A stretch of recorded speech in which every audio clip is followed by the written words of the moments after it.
kuidas minul see asi alguse sai, et kui sai tehtud siin, kui ma abilistega tegin suurt Eesti Rahva Muuseumi vaipa, mis oli väga suur, väga peenikene, paljude kujunditega, siis tekkis selline üle ookeani ujumise tunne ja samal ajal juhtus niimoodi, et Pärsti hooldekodu töötajad tulid siia ja ütlesid, et kuule Anu, et kas sa võid midagi välja mõelda nendele ratastoolis olevatele naistele, kellel on väga-väga igav ja siis kuidagi see näpunöör oli, mõtlesin, et teevad näpunööri ja ma olin just villavahetusest tulnud, mul on ju palju lambaid ja oli erinevaid värvisin neid lõngu kodus, aga põhiliselt, kuna näpunöörid on ikkagi olnud punased seal kuuekaunistustel, siis ma andsin neile palju punast lõnga ja samas ka peaaegu unustasin selle.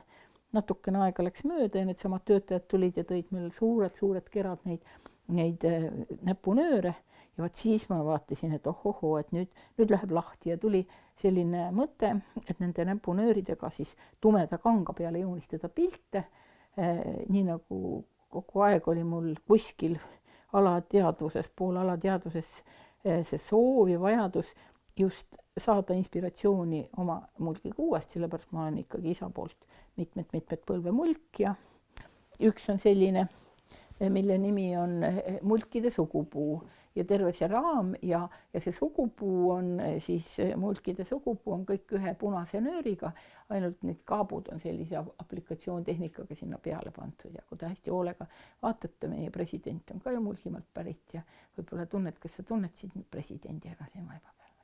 See oli lips. Vot just, lips oli peal. Sellepärast.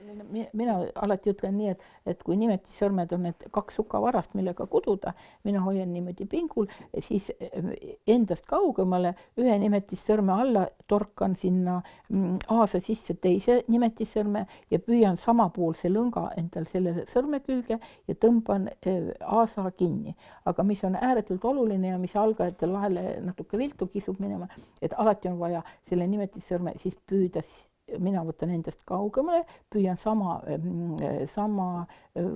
ääre selle lõnga kinni ja vahetan kinnihoidmise käsi. Selle valmis tehtud sabakese otsa peaks hoidma kinni pöidla ja 3. sõrmega.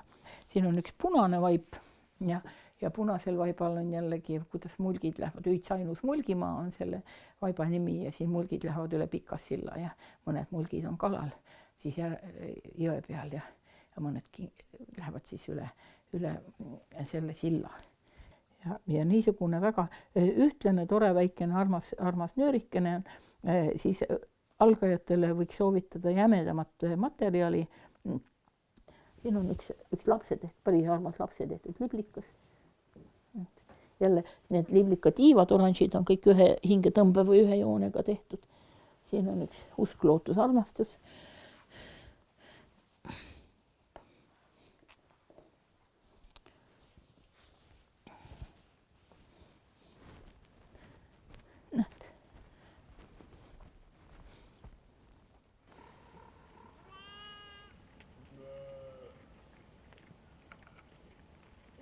Selle kohta, et milline kujund, tihtipeale on ju ka ornament, lihtsalt mingisugune, olgu ta päikesesõõr või kui on laulupeoga tegemist, olgu nad laulusuud või tantsujalad või tantsukäed, et kõike võib ja annab teha, see oleneb juba selle tegija leidlikkusest.